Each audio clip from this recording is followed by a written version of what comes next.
Good morning, Title I coordinators. Thank you for joining us for our March webinar. I know some people are on spring break right now, and then we've got other people who are probably gearing up for spring break, so we appreciate you taking some time out to join us today. I'll get our presentation pulled up here. My name is Erin Suddeth, and I'm the branch manager for the Title I Part A Support and Improvement branch here at the Kentucky Department of Education. As always, please be sure that as you're joining us, you are muting your microphone and turning off your camera just to allow everybody to focus on the presentation. We will have time at the end for questions. If you're joining us through Teams, if you'd like to use the raise hand feature or unmute yourself at that time or type a question in the chat, you can do any of that. Or if you prefer, for those of you who are joining us through the media portal, you can submit any questions or comments in an email to me at erin.suddeth@education.ky.gov. And we do post these webinar recordings on our Title I documents and resources page that should be up either later today or early tomorrow. Okay, a little recap from our February webinar. We focused on equitable services for participating private schools. If you weren't able to join us, you'll definitely want to check that out. This is the time of year that people are beginning to work with participating private schools to plan for next year.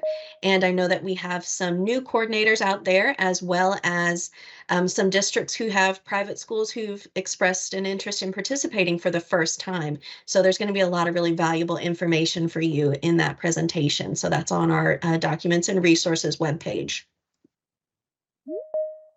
So taking a look at today's agenda, we're going to be focusing on parent and family engagement policies and compacts.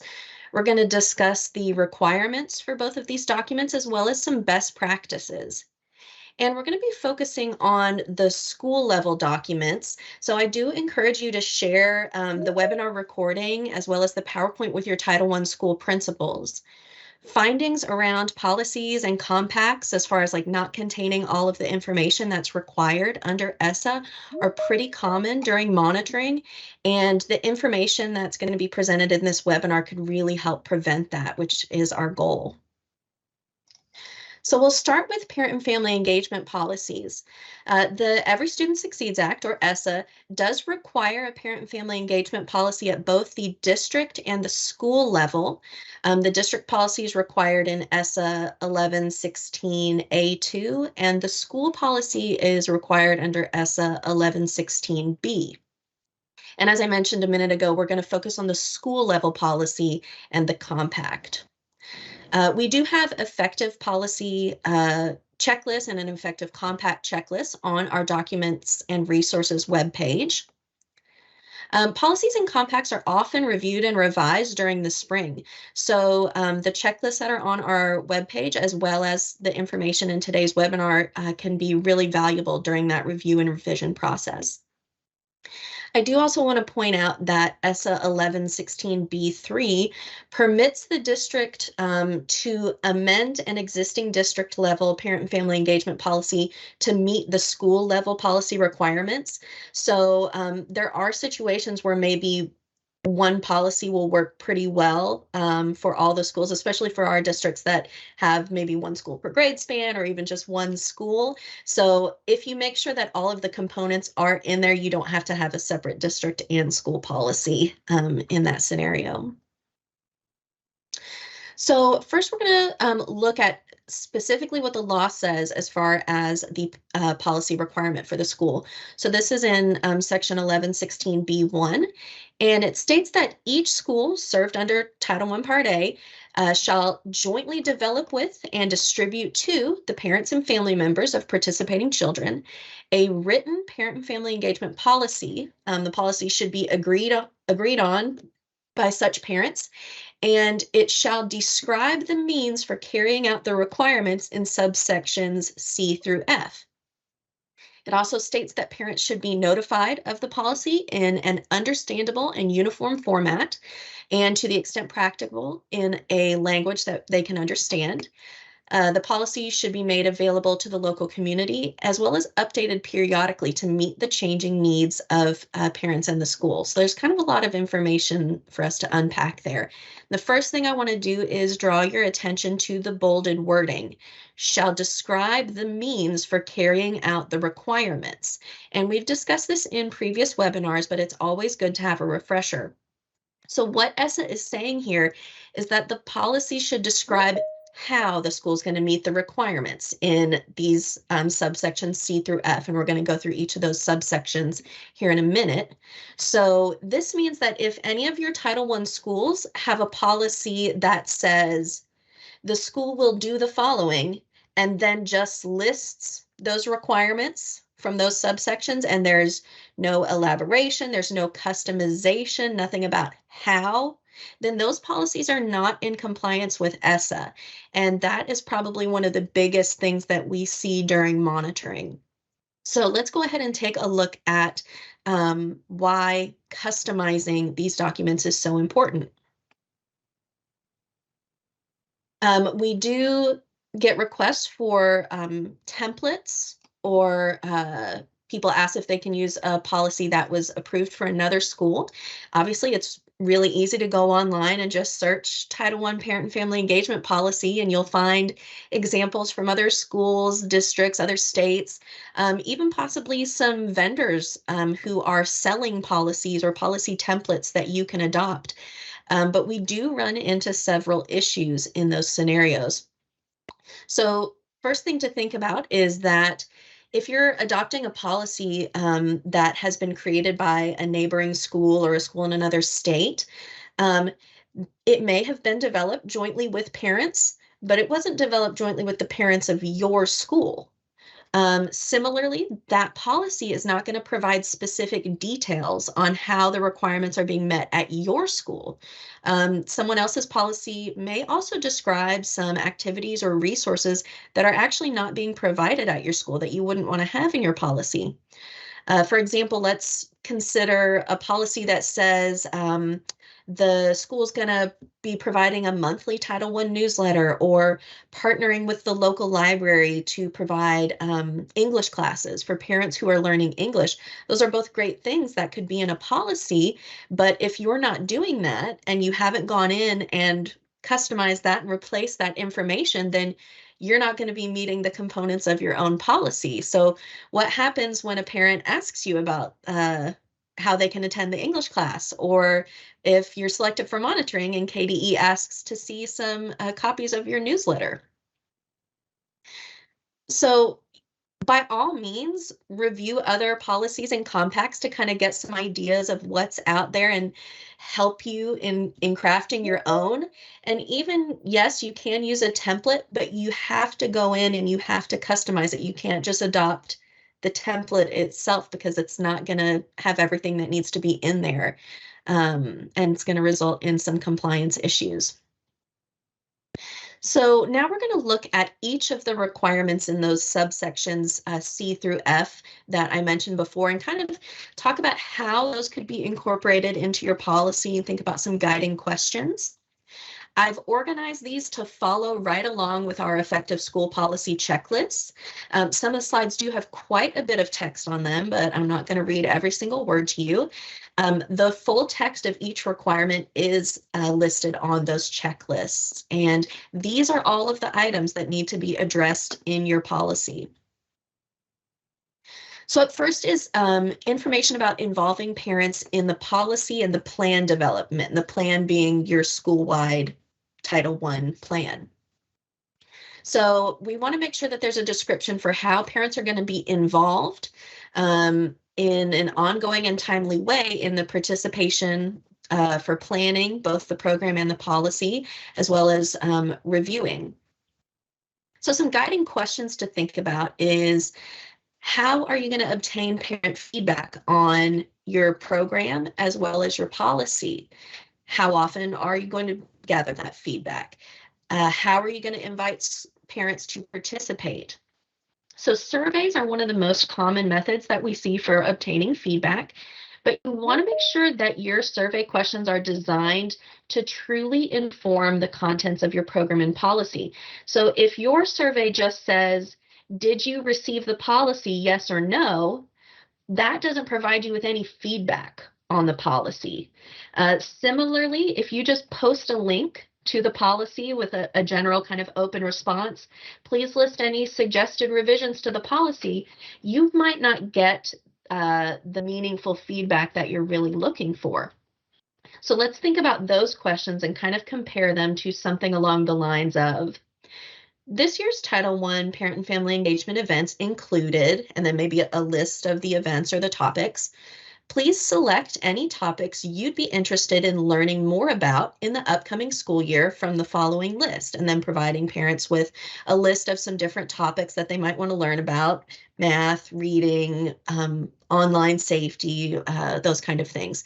That second style of question is really going to get you more meaningful feedback that you can use both in developing your plan, your policy, your parent and family engagement events. So next thing the policy needs to have in it is information about offering parent meetings. So it should describe how the school will convene their annual meeting. That's that annual Title I meeting where all the parents are invited, encouraged to attend, and they find out all about Title I, that the school is a Title I school. What does that mean? What are their rights to be involved in the process as parents?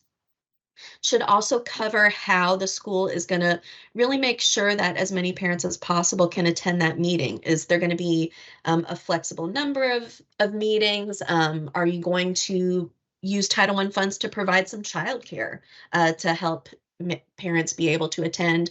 Are there going to be any home visits? Anything like that. So our guiding questions, first up is, when will your annual meeting occur? Now, ESSA doesn't specify when the annual meeting occurs. KDE does recommend holding that meeting at the beginning of the school year. Now, you don't have to get super specific in your policy and say this meeting will occur on August 15th. You could say this meeting will occur in the fall or before the first grading period. That's sufficient enough. Our next guiding question is, how will the school help remove barriers to meeting attendance? Now, how you work to remove barriers is going to depend on your parent population.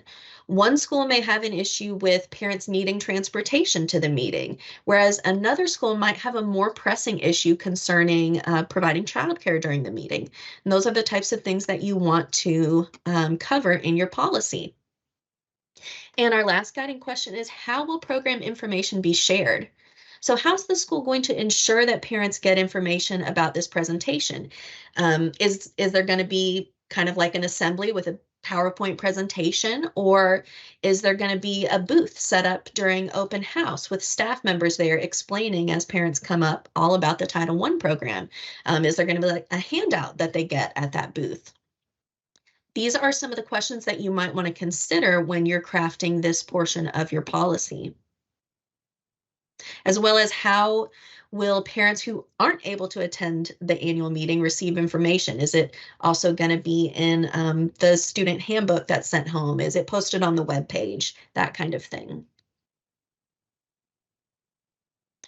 Up next, the policy needs to provide parents with a lot of different information. So describe how the school will provide parents of participating children with timely information about Title I, kind of ties back to that annual meeting. Description and explanation of the curriculum that's being used, types of assessments to measure progress, achievement levels, and state academic standards. There needs to be information for parents that if they request, they can have opportunities for regular meetings to formulate suggestions, as well as participate as appropriate in decisions relating to their child's education, and how you'll respond to any suggestions that they provide as soon as practically possible. And also information about if the school-wide program plan is not satisfactory to the parents, how those comments will be submitted to the district and what will be done. So as you can see, I didn't have room for guiding questions on this slide, but really the main guiding question is, how does the school make information available to parents? And like I mentioned a minute ago, is it in a handbook? Is there a Title I page on the school's webpage where parents can access different resources like the policy, the compact, maybe some resources that will help them with their children's education? Are parents aware of their rights under Title I? Do they know that they can participate in the decision-making process surrounding the types of parent and family engagement events that the school hosts, or help decide how parent and family engagement funds are being spent? Um, if these parent and family engagement related discussions are occurring only at SBDM meetings, do all parents know that they are welcome to attend those meetings and make their voices heard?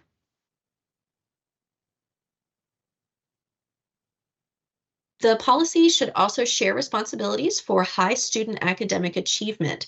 So within these requirements for the policy is where we find the requirement to develop the school parent compact. It might also be called a school family compact, a learning compact. The name isn't really important. What the contents are what matters here. So the compact outlines how parents, school staff, and students all share an important role and responsibilities for improving student academic achievement, and outlines how everybody's going to help build that partnership to ensure that the child achieves the high standards set by the state. So let's see, the compact outlines all the responsibilities for these different stakeholders, some guiding questions to consider. First up, is the compact going to be embedded within the policy, or is it going to be a standalone document?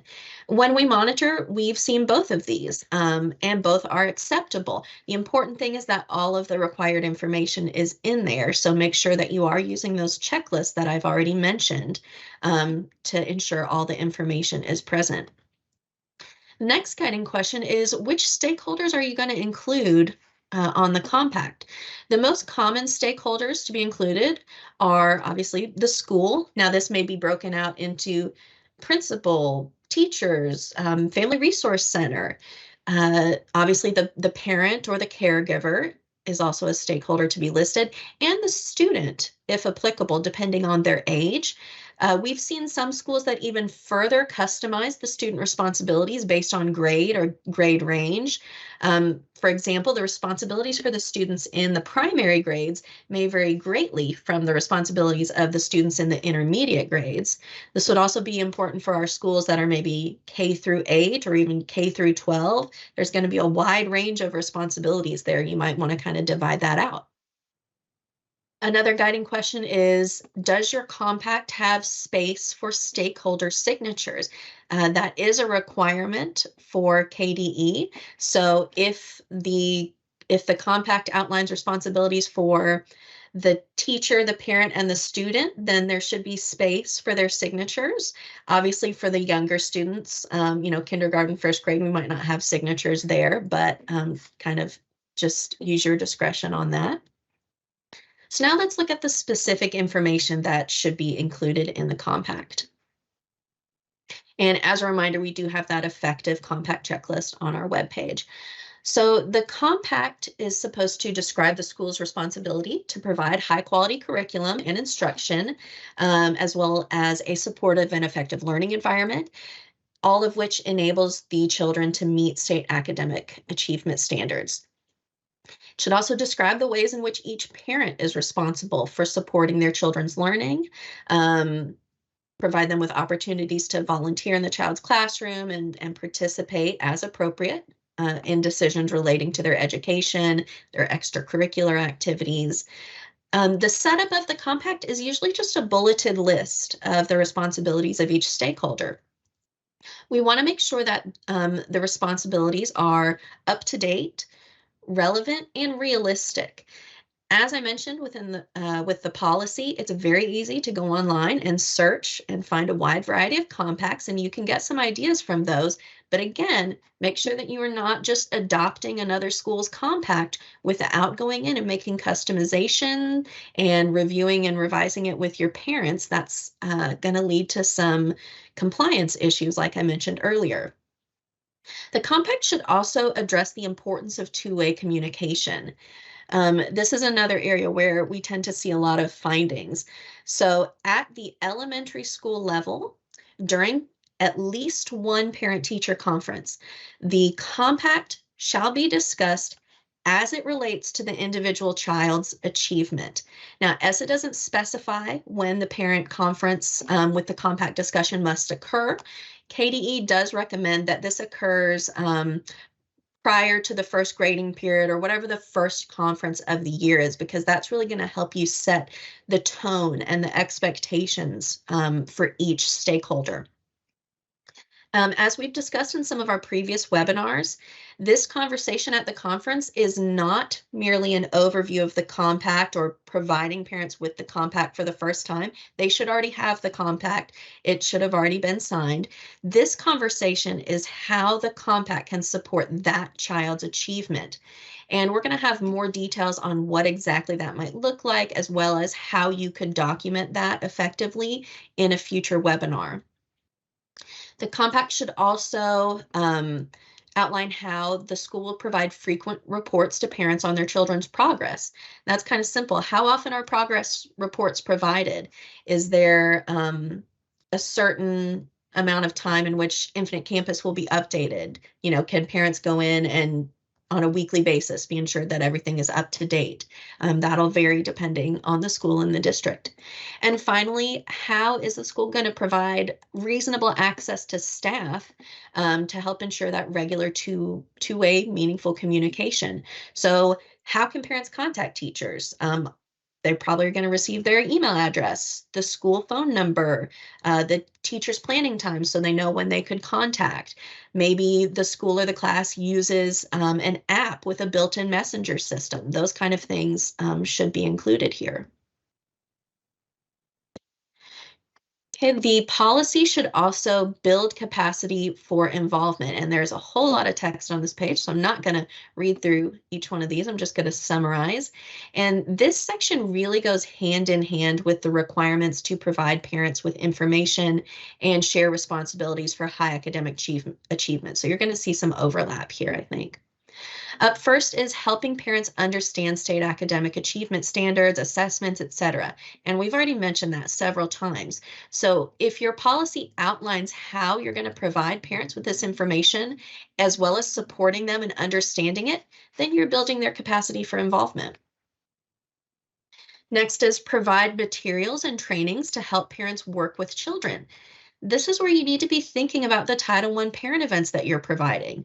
Are they academic in nature and based on identified needs as they should be? Or are the events you're providing more social in nature? This list is a good place to start when considering exactly what types of events to provide families under Title I. And types of parent and family engagement events and documenting them is another thing that we'll discuss more in future webinars. Educating staff on the value of partnering with parents. This is particularly important for people who are brand new to teaching. What are the best ways to contact parents, how to start these conversations, how to make sure that they're productive. Coordinating and integrating with other programs and potential funding sources. This is another one that's going to vary depending on your district or even individual school. What are the other available programs and funding sources that you have? What types of community partnerships are available in the district or for the school? And finally, ensuring parents can understand the materials being provided to them. And we've got more information on this on our next slide. So the policy needs to be made accessible. You need to make sure that you notify parents of the policy. We've mentioned this before in an understandable and uniform format, as well as in a language that the parents can understand. That is also a civil rights requirement for parents who are not proficient in English. They're supposed to be provided with information in a language that they can understand.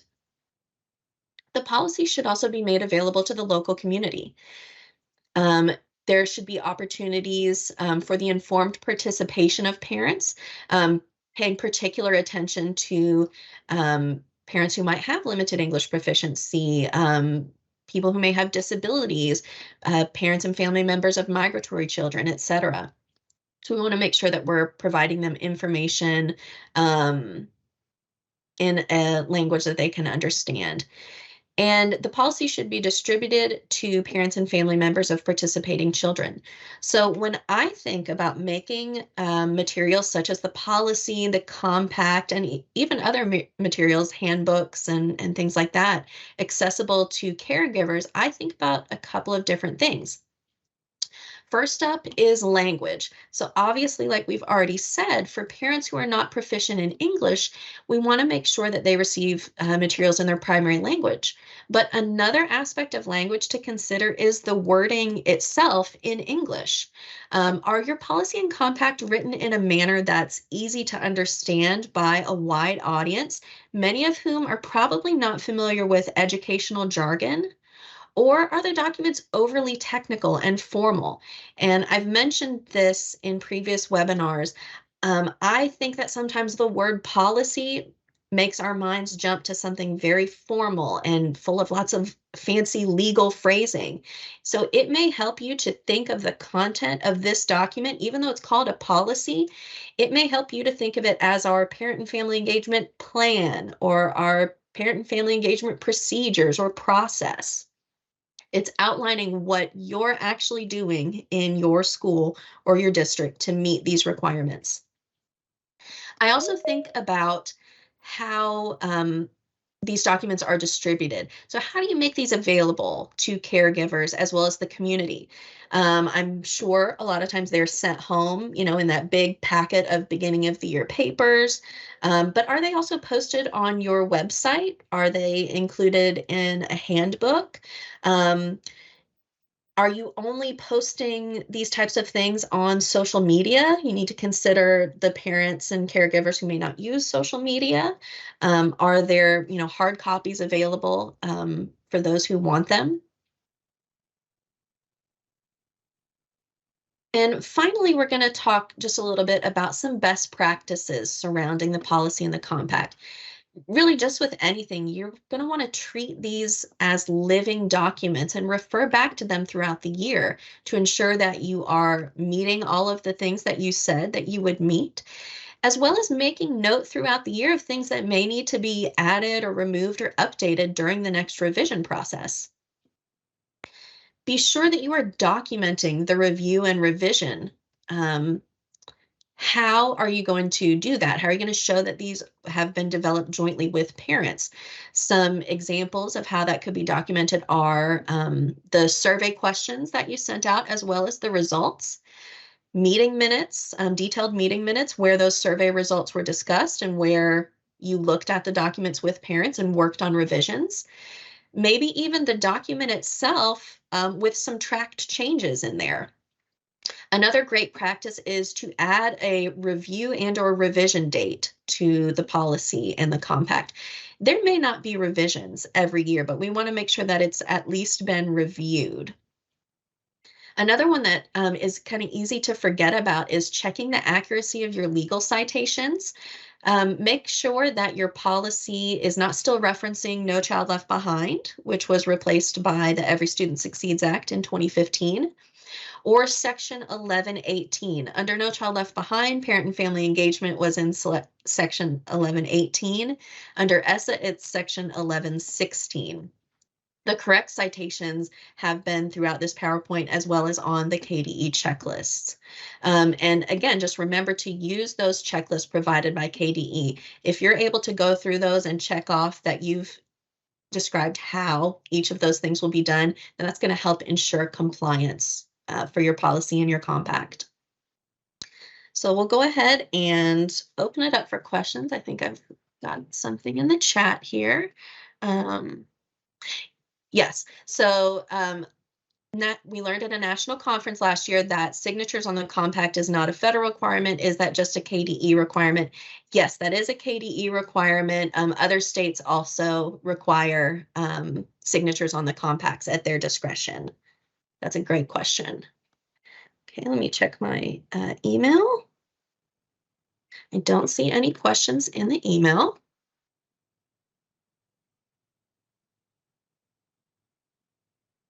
Okay, so our upcoming webinar dates. Our next webinar is going to be Thursday, April 27th at 10 a.m. Eastern.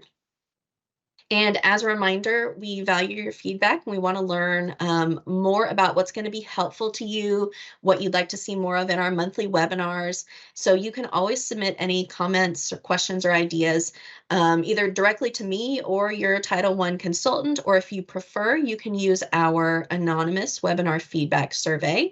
There's always a link to that survey in the most recent Title I newsletter.